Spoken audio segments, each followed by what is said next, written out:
कानपुर नगर की घाटमपुर बेहद खास सीट रही है। यहां पहली बार 2017 में कमल खिला। इससे पहले 40 साल तक घाटमपुर में बीजेपी जीत को तरस रही थी। 2017 से पहले सपा, बसपा और कांग्रेस यहां चुनाव जीत चुकी हैं, लेकिन 22 के घमासान में किसकी राह मुश्किल और किसकी आसान है, कौन सा दल सबसे ज्यादा सक्रिय है, वर्तमान विधायक ने क्षेत्र के विकास के लिए क्या कुछ किया है, इसे लेकर विस्तार से हम बात करेंगे। उससे पहले घाटमपुर विधानसभा क्षेत्र से जुड़ी एक खास रिपोर्ट देखिए।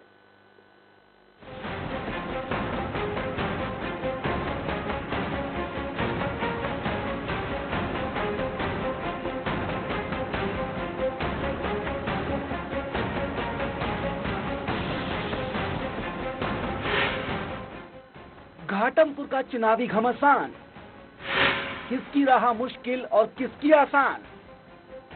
कानपुर नगर की घाटमपुर सूबे की वो विधानसभा सीट है जहां बीजेपी का 2017 में पहली बार खाता खुला था।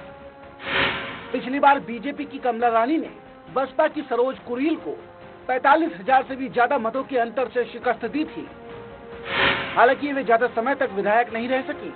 बीते साल कोरोना के चलते कमला रानी का निधन हुआ और फिर 2020 में ही इस सीट पर उपचुनाव की जंग हुई, जिसमें भारतीय जनता पार्टी का कब्जा बरकरार रहा। बीजेपी के उपेंद्र पासवान ने कांग्रेस के कृपा शंकर को 23,820 मतों के अंतर से शिकस्त दी। इसके पहले इस सीट पर सपा और बसपा बारी बारी से जीती है। 2012 में सपा को कामयाबी मिली तो 2007 में बसपा ने बाजी मारी। वहीं 2002 में सपा जीती, जबकि 1996 में बसपा को कामयाबी हाथ लगी। कांग्रेस को आखिरी बार इस सीट पर 1991 में सफलता मिली थी। घाटमपुर विधानसभा क्षेत्र के सामाजिक ताने बाने की बात करें तो यहां लगभग 2,31,000 पिछड़ा और अनुसूचित जाति वर्ग के मतदाता हैं। ब्राह्मण, क्षत्रिय, वैश्य और अन्य सामान्य वर्ग के करीब 70,000 वोटर हैं, जबकि अल्पसंख्यक मतदाता करीब 25,000 हैं। इस सीट पर कुल मतदाता 3,20,000 के करीब हैं। इनमें पुरुष मतदाता 1,75,000 और महिला मतदाता 1,45,000 के आसपास हैं। कानपुर की सभी विधानसभा सीटों की तरह यहां भी समस्याओं की कोई कमी नहीं है। बेरोजगारी लगातार बढ़ रही है, सड़कें खस्ताहाल हैं, गंदगी, पानी, सीवर भराव की समस्याएं आम हैं। वहीं स्वास्थ्य और शिक्षा के क्षेत्र में भी अब तक कोई बड़ा सुधार नहीं हुआ है। सीधे शब्दों में कहें तो दशकों से सरकारें आती जाती रही, लेकिन आम जनमानस की समस्याओं का समाधान नहीं हुआ। बहरहाल अब इन सब के बीच घाटमपुर का चुनावी घमासान कौन अपने नाम करता है, देखना अहम होगा। कानपुर नगर से ऋषभ सिंह के साथ ब्यूरो रिपोर्ट, स्वराज एक्सप्रेस। तो कानपुर नगर की घाटमपुर विधानसभा सीट पर मुकाबला कैसा होगा, कौन सी पार्टी कितनी मजबूत है, जनता का क्या कुछ रुख है, ये सब कुछ समझने की कोशिश करेंगे हमारे कानपुर नगर के संवाददाता ऋषभ सिंह से। वहीं सीट के कुछ और दिलचस्प पहलुओं को भी हम जानेंगे हमारे सहयोगी प्रशांत राव से, जो लखनऊ से हमारे साथ लाइव जुड़े हैं। लेकिन पहले रुख करेंगे ऋषभ का। ऋषभ, जिस तरह से अगर घाटमपुर की बात की जाए तो ये बहुत महत्वपूर्ण सीट है, क्योंकि अगर पहले की हम बात देखें तो लगातार कभी सपा को जीत मिली तो कभी बसपा ने जीत मारी, कभी कांग्रेस को जीत मिली। हालांकि एक लंबा वक्त अभी कांग्रेस को हो गया है यहां से जीते हुए, लेकिन 2017 में जाकर यहां से कमल खिला। तो अब ये जो 5 साल हैं, ये कमल के लिए कितने महत्वपूर्ण रहे हैं, जनता कितनी खुश है बीजेपी के काम से? ऋषभ, बताना चाहूंगा कि घाटमपुर विधानसभा जो बुंदेलखंड से सटी हुई ये विधानसभा है, बड़ी महत्वपूर्ण विधानसभा मानी जाती है। और यहाँ पर बीजेपी की बात की जाए तो 40 साल बाद 2017 में जो बीजेपी ने यहाँ से जीत दर्ज की थी, 40 साल बाद जो है बीजेपी का यहाँ वनवास खत्म हुआ था।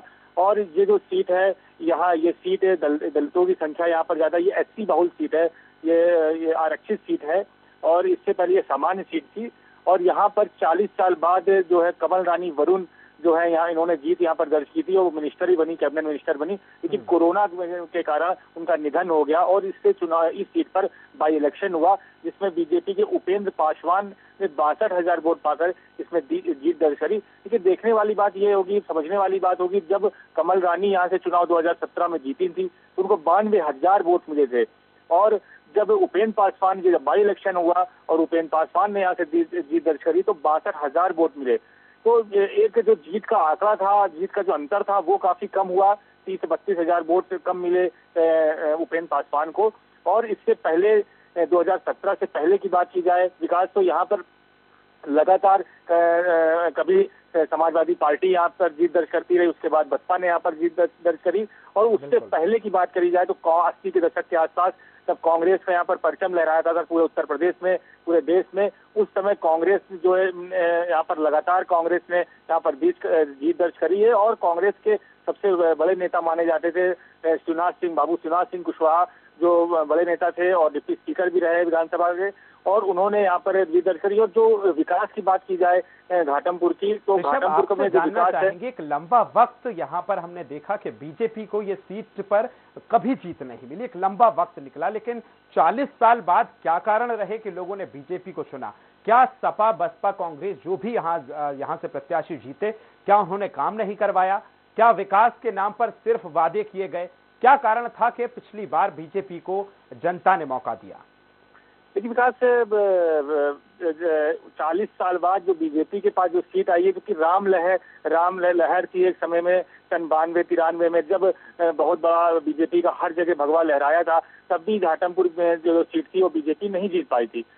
2017 की बात की जाए, क्योंकि 2017 में बीजेपी ने जैसे कैंपेन किया, लगा बहुत गजब का कैंपेनिंग था, और सपा से और बसपा से लोगों की नाराजगी थी, क्योंकि जो विकास था उस तरीके से विकास नहीं लोगों ने सपा ने कराया, ना बसपा ने कराया, तो ये नाराजगी थी। और कमल रानी वरुण एक अच्छा चेहरा थी, पासी बिरादरी से आती हैं।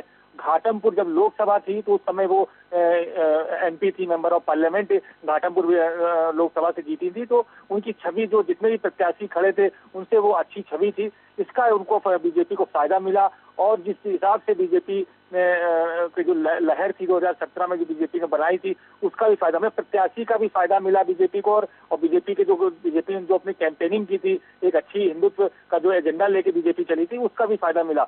उसी वजह से जो है 2017 में बीजेपी को 40 साल बाद जो है जीत दर्ज हुई, और 40 साल का जो एक लंबा अंतराल होता है, लंबा जो वनवास था वो खत्म हुआ, और कमल रानी वरुण ने एक जीत दर्ज करी और बड़े अंतर से जीत दर्ज करी। ऋषभ, बहुत शुक्रिया तमाम जानकारी हमसे साझा करने के लिए। हमारे साथ लगातार लखनऊ से हमारे सहयोगी प्रशांत भी बने हुए हैं। प्रशांत, मैं आपका रुख करूंगा। जिस तरह से अगर हम घाटमपुर की बात करें तो यहाँ ऐसे कौन से मुद्दे हैं जो चुनाव को प्रभावित करते हैं? क्या बेरोजगारी एक बड़ा मुद्दा है या विकास एक बड़ा मुद्दा है? हम मुद्दों पर आपसे थोड़ा जानना चाहेंगे प्रशांत। विकास, देखिए, जो घाटमपुर लोकसभा विधानसभा सीट है वो कानपुर जनपद से जुड़ी हुई है। कानपुर शहर जो कहा जाए औद्योगिक विकास में सबसे ज्यादा आगे है, लेकिन कहा जाए कानपुर से 40 किलोमीटर दूर घाटमपुर विधानसभा क्षेत्र आज भी कहा जाए कि जो बेरोजगारी की दास्तां बयां करता है, क्योंकि लगातार वहां के लोगों को किसी भी तरीके कोई बड़ा उद्योग धंधा नहीं मिला। हालांकि सपा सरकार में सुपर पावर थर्मल प्लांट जो मिला बिजली का, उसका सपा हमेशा बखान करती रही, लेकिन वो सही तरीके से संचालित नहीं हो पाया, तो ज्यादातर लोगों को वहां रोजगार नहीं मिल सका। इसके भी कहा जाए पूर्ववर्ती सरकार रही हो, चाहे बसपा रही हो या सपा रही हो, अब भाजपा हो, उतना विकास घाटमपुर में नहीं हो पाया, जिसके लिए लगातार वहां जो कहा जाए जनता जिस तरीके से अपने प्रत्याशी बदलती रही और नए नए विधायक बनाए, सिर्फ इस उम्मीद से कि आने वाले समय में यहाँ के लोगों को तमाम शहर जैसी बुनियादी सुविधाएं मिलेंगी और रोजगार मिलेगा, लेकिन वो कहीं ना कहीं अभी लोगों का जो सपना था वो पूरा नहीं हो पा रहा है। और आज भी कहा जाए कि जो घाटमपुर क्षेत्र है वो विकास से अभी भी काफी दूर है, तो वहाँ उस तरीके की जो व्यवस्थाएं अभी जो अन्य तमाम सरकारें हैं वो नहीं कर पाई, क्योंकि लगातार जो भी योजनाएं होती है वो कानपुर तक सीमित हो जाती हैं, घाटमपुर विधानसभा तक नहीं पहुंच पाती हैं, तो लोगों में कहीं ना कहीं आज भी नाराजगी बनी हुई। इसके साथ में विकास बता दूं कि घाटमपुर लोकसभा रही, उसमें भारतीय जनता पार्टी की वर्तमान सांसद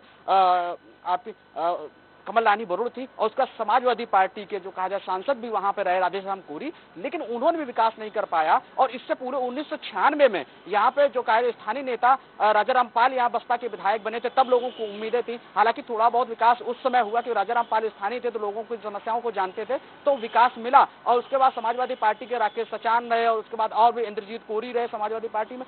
इन लोगों ने उतना विकास नहीं कर पाया जिसको जनता आज भी याद करती है। और 2017 में कमल रानी वरुण को मौका दिया, लेकिन आज भी विकास अगर बात करें तो वो बुनियादी सुविधाएं जनता को नहीं मिल पा रही है। और आज भी आपके पास पहुंचूंगा, लेकिन यहाँ एक छोटा सा वक्त है, छोटे से ब्रेक का, जल्द होंगे हाजिर।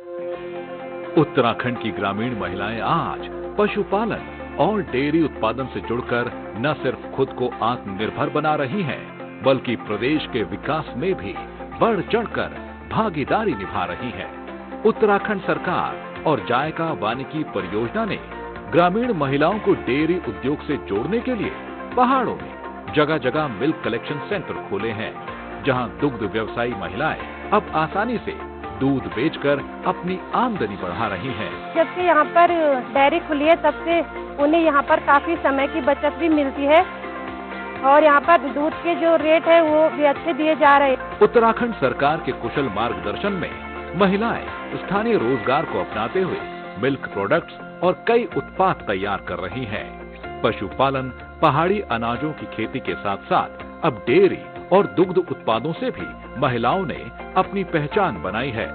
महिला सशक्तिकरण और स्वरोजगार का बेहतरीन उदाहरण बनी पहाड़ की महिलाएं कोरोना काल के बाद अपने लक्ष्य की ओर बढ़ते हुए मिल्क कलेक्शन सेंटर के सहयोग से पशुपालकों की आमदनी बढ़ाने में भी शानदार भूमिका निभा रही हैं। संतुष्टि, आत्मविश्वास और आत्मनिर्भरता की ये मुस्कुराती तस्वीरें पहचान बन रही हैं उत्तराखंड सरकार की कामयाबी की। उत्तराखंड सरकार के संग नारी सशक्तिकरण के बढ़ते कदम। अरे भैया, तुम्हें कब से क्या? लोग ऐसी गंभीर समस्या को हंसी मजाक में उड़ाते। खास जड़ी बूटियों से बना पेट सफा आयुर्वेदिक क्यों आज ही ले आए। पेट सफा पहली रात से ही असर दिखाता है और इसकी आदत भी नहीं पड़ती। पेट सफा, हर रोग दफा।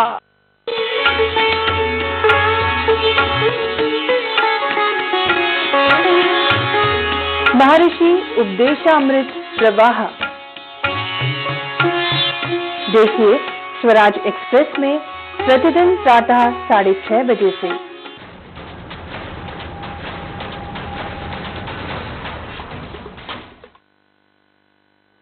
ब्रेक के बाद एक बार फिर आपका स्वागत है। तो आज कुर्सीनामा में बात कानपुर नगर की बेहद खास सीट घाटमपुर की हम कर रहे हैं और हमारे सहयोगी प्रशांत हमारे साथ लगातार बने हुए हैं। प्रशांत, अब मैं आपसे ये जानना चाहूंगा कि जब हम 2022 के चुनाव के बिल्कुल कहना चाहिए कि दहलीज पर खड़े हैं, बहुत कम समय रह गया है, अब ऐसे वक्त में अगर घाटमपुर के मतदाता की बात की जाए, कितना सहमत है इन 5 सालों में बीजेपी का जिस तरह से कार्यकाल रहा है, जो 40 साल बाद बीजेपी ने जो वापसी की है, उस काम से कितनी जनता खुश है? प्रशांत। देखिए, विकास 40 साल बाद भारतीय जनता पार्टी जो विधानसभा में काबिज हुए, उनके 2 विधायक का, उससे पहले कमल रानी वरुण यहाँ से निर्वाचित हो चुकी है, लेकिन कोरोना से ग्रसित होने के कारण उनका निधन हो गया। तो उसके बाद बाई इलेक्शन में यहाँ से उपेंद्र पासवान वो विजयी हुए हैं। तो भारतीय जनता पार्टी में कहीं ना कहीं जो उस क्षेत्र में कहा जाता था, उसमें जो गुंडई का माफियागिरी का जो बोलबाला था, वो जरूर भारतीय जनता पार्टी में कम हुआ। उससे जनता में थोड़ी बहुत कहीं शांति है। लेकिन अब जिस तरीके से वहाँ स्थानीय नेताओं की बात की जाए, राजाराम पाल जो बड़ा चेहरा है पाल समाज से, वो अब समाजवादी पार्टी में शामिल हो गए हैं। और इससे पहले जब उन्होंने समाजवादी पार्टी ज्वाइन की थी तो एक बड़ा आयोजन घाटमपुर में ही किया था। वो जो जन सैलाब उमड़ा है, उससे भारतीय जनता पार्टी के माथे पे कोई ना कोई एक लकीर जरूर खिंच गई है, चिंता की लकीर है। लेकिन बसपा ने वही जो उनके पुराने नेता कहा जाए कि अभी जो बाई इलेक्शन में जो उन्होंने कुलदीप संखवार को टिकट दिया था, अपना प्रत्याशी बनाया था और अच्छी खासी उन्होंने जो वहां लड़ाई लड़ी और उसके बाद उनका टिकट काट के नए चेहरे प्रशांत अहिरवार को पार्टी से टिकट दे दिया है। तो ये जो पूरा समीकरण है तो भारतीय जनता पार्टी को कहीं ना कहीं फेवर करेगा, क्योंकि जिस तरीके से जो स्थानीय नेताओं कहा जाए। मैं आपको यहाँ रोकना चाहूंगा, हमारे साथ कांग्रेस के नेता एमिनल जी जुड़ गए। सर, बहुत स्वागत है। मेरी आवाज सुन पा रहे हैं? जी हाँ, मैं सुन रहा हूँ आपकी आवाज़। सर, आज जिस तरह से हम बेहद महत्वपूर्ण सीट कानपुर नगर की जो घाटमपुर सीट है हम उसकी बात कर रहे हैं, तमाम वहां किस तरह से काम हुआ है उसको लेकर हमने चर्चा की है। सर, 2022 का चुनाव है, बहुत महत्वपूर्ण चुनाव है, कितनी तैयारी है आपकी, कितने कॉन्फिडेंट है कांग्रेस पार्टी इस बार? मैं आपको एक बात बताऊं कि जनता वहाँ की घाटमपुर की इस बात को जानती है अच्छे से कि जितना भी आज तक विकास वहाँ पे आप देख रहे हैं घाटमपुर में, जो भी विकास कार्य किए हैं वो सिर्फ कांग्रेस के समय में हुए। चाहे वो चीनी मिल हो किसानों के लिए, चाहे पावर हाउस हो, चाहे वहाँ कॉलेज हो, चाहे वहाँ हॉस्पिटल हो, ये सब आप उठा करके देखेंगे तो कांग्रेस ने उस क्षेत्र में, ये घाटमपुर हमारी जो है कांग्रेस की कर्म भूमि रही है और इसमें सारे कार्य जो है कांग्रेस के समय में किए गए हैं। परंतु जब जैसे जैसे ये क्षेत्रीय दल उभरने लगे, जैसे भाजपा, सपा, और उस समय तो क्षेत्रीय दल में थे, और जिस तरीके से बसपा वगैरह ये उभरने लगे तो कांग्रेस का थोड़ा सा ग्राफ गिर गया। कि वहाँ पे देखिए आप, ये जो है घाटमपुर क्षेत्र ये दलित बहुल्य क्षेत्र है और ये कभी किसी समय में कांग्रेस का वोट बैंक हुआ करता था और हम लोगों ने काम भी इस क्षेत्र में बहुत करवाया। आपने काम किया है निश्चित तौर पर, मैं इस चीज को मानता हूं, लेकिन पिछली अगर हम एक अंतराल देखें तो लंबे वक्त से आपकी वापसी इस सीट पे नहीं हुई है।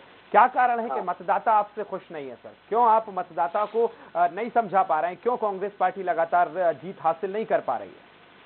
देखिए, इसके कई प्रकार के रीजन है। देखिए, आपको ये मालूम होना चाहिए कि हमारा जो उत्तर प्रदेश है ये एक तरीके का धार्मिक स्टेट बन गया है जी। उत्तर प्रदेश जातिवादों से भरा हुआ है और जितने भी ये कांग्रेस कभी जातिवाद को लेकर के नहीं चली। कांग्रेस ने कभी ये समीकरण नहीं देखा कि यहाँ पे यादव वोट है तो यादव को टिकट दे दो, यहाँ पे ये है, इस तरीके का समीकरण कभी देखती नहीं रही। कौन सी पार्टी जातिवाद करती है? कांग्रेस थोड़ी जातिवादी न होने के कारण थोड़ी सी पिछड़ गई। परंतु जब आज के समय में जब ये लोग अब थोड़ा सा बोर होने लगे, हिंदू मुस्लिम वाले एजेंडे से बोर होने लगे। जी, मैं आपके पास लौटूंगा। हमारे साथ अरुण जी, बीजेपी से भी नेता हमारे साथ जुड़ गए। अरुण जी, बहुत स्वागत है। मेरी आवाज सुन पा रहे हैं? जी, आवाज सुन रहा हूं। जी अरुण जी, जिस तरह से हम लगातार इस विधानसभा सीट की बात कर रहे हैं घाटमपुर की और यहाँ के विकास की बात कर रहे हैं, हमारे साथ एम्यूनल जी जो कांग्रेस के वहां से नेता हैं, उनसे हमारी बातचीत चल रही है। उनका ये कहना है कि बीजेपी हो या अन्य दूसरी जो पार्टियां हैं वो जातिवाद के नाम पर, धर्म के नाम पर लगातार यहां से जीत दर्ज करती हैं, लेकिन कांग्रेस ने यहां पर लगातार काम किया है। तो क्या ये माना जाए कि बीजेपी सिर्फ जातिकरण करके चुनाव जीती है? क्योंकि ऐसा कहना कांग्रेस का है सर, कैसे देखते हैं? देखिए, भारतीय जनता पार्टी का विकास का मुद्दा है। 2014 से जो विकास यात्रा पूरे देश में प्रारंभ हुई और 2017 से जो उत्तर प्रदेश में इसका श्री गणेश माननीय योगी आदित्यनाथ जी के द्वारा शुरू हुआ, वो और सरकार की जो गरीबों की के लिए जो कल्याणकारी योजनाएं आई और गरीब कल्याण की योजनाओं में लोगों ने देखा है, देख रहे हैं कि किसी भी धर्म और जाति के लिए कोई इसमें बंटवारा नहीं। योजनाओं की जो विशेषता है एक सरकार की, उसमें कोई किसी के साथ भेदभाव नहीं। सर थोड़ा मुझे बता दीजिए इसका आधार क्या है? घाटमपुर में क्या कुछ काम हुए हैं, जरा वो भी बता दीजिए सर। देखिए, घाटमपुर में 2017 में भारतीय जनता पार्टी की शानदार विजय हुई थी जी। आदरणीय कमल रानी जी 92,000 वोटों से प्राप्त हुआ था उनको, करीब 40,000 के आसपास वोटों जीती थी, लेकिन दुर्भाग्य से कोरोना में उनका देहांत हो गया, मंत्री भी नहीं उत्तर प्रदेश सरकार में। उसके बाद उपचुनाव में भारतीय जनता पार्टी ने विजय वहां प्राप्त की। तो हमारे 1 साल का कार्यकाल हमारे इसका हुआ है, जो हमारे नए विधायक उपेंद्र पासवान जी हैं और वो अध्यापक हैं। उनकी कार्यकुशलता से क्षेत्र में काफी उनका आकर्षण है जी। भारतीय जनता पार्टी की जो सोच है, जो नीतियां हैं, जो विचारधारा है, उसको आगे बढ़ाने का काम कर रहे हैं। सर काम पूछना चाह रहा हूँ मैं, काम क्या क्या हुआ है जरा, क्योंकि हमने मतदाता से भी बात की है, हमारे घाटमपुर संवाददाता से भी बात की है। मतदाताओं का कहना है कि विकास के नाम पर आज भी आश्वासन मिल रहे हैं सर, तो मैं वही पूछना चाह रहा हूँ कि क्या कुछ काम आपने किया है? देखिए, विकास एक सतत प्रक्रिया है, लगातार वहाँ पर बिजली की व्यवस्था में सुधार आया है, सड़कों का निर्माण हुआ है जी। अभी घाटमपुर में एक ओवरब्रिज का शिलान्यास हुआ है, जो घाटमपुर चौराहे पर हमेशा, चूंकि वहाँ पर हमीरपुर जाने के लिए मोरंग के ट्रक वगैरह काफी आवागमन रहता था, तो वहाँ की यातायात व्यवस्था सुचारू रूप से चले जी, इसके लिए घाटमपुर में ओवरब्रिज का शिलान्यास हुआ है जी। एम्यूनल जी कितने सहमत है? जिस तरह से अरुण जी तमाम चीजें विकास के जो उनके दावे थे, विकास के तमाम वादे थे, उन पर वो खड़े उतरे हैं, ये उनका कहना है। एम्यूनल जी कितने सहमत हैं आप? क्या काम हुआ है? देखिए, मैं आपको बताऊं कि किसी भी प्रकार का विकास का काम, आप चाहे घाटमपुर के आप ग्राउंड लेवल पर आप अपने लोगों को भेज करके आप पता कर सकते हैं, एक पैसे का विकास का काम नहीं हुआ है। पूरी पब्लिक भाजपा से बहुत ज्यादा नाराज है। अरुण जी कैसे देखेंगे एक पैसे का काम नहीं हुआ है? साफ कहना है एमएनएल जी का। हिंदुस्तान पाकिस्तान के एजेंडे के अलावा बाकी आपके पास में कोई दूसरा, ये कांग्रेस के प्रवक्ता है, इनके पास तो सालों साल शासन रहा है। गाँव में पानी की लाइन, जब रोजगार की बात आएगी, गांव में पानी की लाइन बिछाने का घर बात आएगी, हर घर जल हो जाने वाला है। समझिए ये योजना पूरे घाटमपुर विधानसभा के गांव में नहीं पाएंगे महोदय। सर आप दोनों से मैं यही कहूंगा, हम हमारे साथ वहां के संवाददाता प्रशांत भी हमारे साथ जुड़े हुए हैं। प्रशांत, कितने सहमत हैं जिस तरह से अरुण जी और एमएनएल जी कह रहे हैं कि हमने काम किया है, लेकिन अरुण जी का कहना है कि पिछले 5 साल में हमने काम किया है? क्या हकीकत है, जरा बता दीजिए आप प्रशांत। देखिए, अपने साथ भारतीय जनता पार्टी के राज्य पिछड़ा वर्ग आयोग के सदस्य अरुण पाल जी भी जुड़े हैं और कांग्रेस प्रोफेशनल के जिलाध्यक्ष वहां से इमानुअल जी जुड़े हैं। दोनों लोग अपनी पार्टी के जो दावे करते आ रहे हैं, लेकिन आज की जनता की जो हकीकत देखा जाए तो विकास उतने मुद्दे पे नहीं दिखता है। वहाँ थोड़े थोड़े जो विकास कार्य पूर्ववर्ती सरकारों में जो काम किए थे, हालांकि भारतीय जनता पार्टी ने जो ओवरब्रिज दिया उससे थोड़ा बहुत राहत मिली, लेकिन आज भी विकास कहा जाए कि अरुण जी सुन रहे होंगे कि तमाम जो अभी नदी के पुल है वो चौड़ीकरण नहीं हो पाए हैं, जिसके कारण आवागमन का जो साधन है वो भी बहुत दुर्लभ है, क्योंकि आए दिन जो घाटमपुर में जाम लगता है वो कह रहे हैं कि पुल दिया, और उसके साथ ही जो गंदगी की व्यवस्था और सड़कों की जो व्यवस्था है वो आज भी जर्जर है, और इसके साथ कोई अच्छा कॉलेज और जो कहा जाए कि वहां पे रोजगार का जो मुद्दा है वो आज सबसे बड़ा है, क्योंकि कोई ऐसा प्लांट नहीं है, कोई ऐसे उद्योग धंधे नहीं है जहां स्थानीय लोगों को रोजगार मिले। आज भी लोगों को रोजगार करने के लिए 40 किलोमीटर दूर कानपुर पनकी इंडस्ट्रियल एरिया में आना पड़ता है। प्रशांत, यहाँ रोक रहा हूं मैं। अरुण जी आप कैसे कहेंगे? हमारे प्रशांत संवाददाता वहीं मौजूद है, तमाम चीजों को देखा है, नब्ज को टटोला है, मतदाताओं से बात की है, उसके बाद ये चीजें निकल कर आई हैं। सर अरुण सर कैसे देख रहे हैं? ये कहना चाहिए में जो शुगर मिल थी, चीनी मिल, वो बंद कर दी गई थी अतीत की सरकारों में। का मतलब होता है, और उस चीनी मिल को चालू कराने के लिए हम एमएनएल जी एक मिनट रोक, मैं यहाँ आपके पास आ रहा हूँ, पहले अरुण जी की बात हो जाए, फिर मैं आपके पास आ रहा हूँ। क्या वहाँ कोई एज बना है? क्या वहाँ कोई चीनी मिल बनी है? क्या वहाँ पे कोई चीनी मिल को अतीत की सरकारों में बंद कर दिया गया था, उसको हम लोग चालू कराएंगे, ये हमारा संकल्प है, वादा है। जी सर, कितना कॉन्फिडेंट लग रहे हैं? क्या जिस तरह से 40 साल बाद बीजेपी ने 17 में वापसी की थी, क्या 22 के चुनाव में फिर आप इतने कॉन्फिडेंट हैं? क्या वापसी फिर बीजेपी कर रही है? अरुण जी, आप देख रहे हैं कि भारतीय जनता पार्टी का जो संकल्प पत्र था, जो एजेंडा था, चाहे राष्ट्रीय लेवल से हो, चाहे उत्तर प्रदेश की सरकार का 17 का एजेंडा हो, जी सभी अपने वादों पर भारतीय जनता पार्टी हर कदम आगे बढ़ती जा रही है। राम जन्मभूमि का मुद्दा हमारा नंबर 1 का मुद्दा था, और वो चूंकि हिंदुओं का आस्था का विषय है जी, उस मुद्दे को पूरा किया भारतीय जनता पार्टी ने। धारा 370 हमारा मुद्दा था, हमारा संकल्प पत्र में था। बिल्कुल अरुण जी, चलिए हमारे पास समय की बहुत कमी नहीं। एमएनएल जी आपके पास मैं लौट रहा हूँ। जिस तरह से एमएनएल जी एक मिनट, जिस तरह से सपा है, बसपा है, वो तो कांग्रेस को लड़ाई से बाहर मान रहे हैं सर, रेस पे तीसरे चौथे नंबर पे रख रहे हैं, तो अब ऐसे में कितने कॉन्फिडेंट हैं आप? कांग्रेस कितनी वापसी कर पा रही है?